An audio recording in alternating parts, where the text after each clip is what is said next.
بالکل من راضی نه یو په دې حکومت نه، بالکل راضی نه یو. نه فساد اداري ورک شو، نه د خلکو لپاره کار روزګار برابر شو.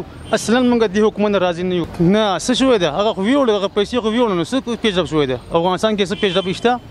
کوم لاره شته چې موږ خپل لاره ومندو، خپل لاره باندې موږ خپل لاره تعقیب کو، خپل کار روزګار برابر کو؟ چیرته ده؟ از حکومت هم دا غوښتنه لرو چې باید خپل ملک آباد کو، خپل اداري فساد ورک کو، هر سړی خپل کور کې کینی، آرام ژوند وکړي، آرام فضا باندې قرار کینی.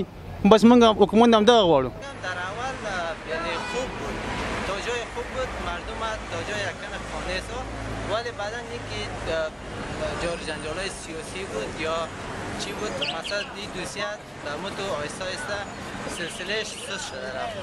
با اینکه دلیلش چی بود باید دولت جواب بده. یکی از مواردی که یعنی بهش کار کردن و توانستن حداقل کمبودی‌های خود رویش پرده بیاندازن، همین قضیه کابل بانک بود و گرچه فاینالایز نشده، نهایی نشده، ولی باید تا اندازه زیادتر باید از کار بکنن.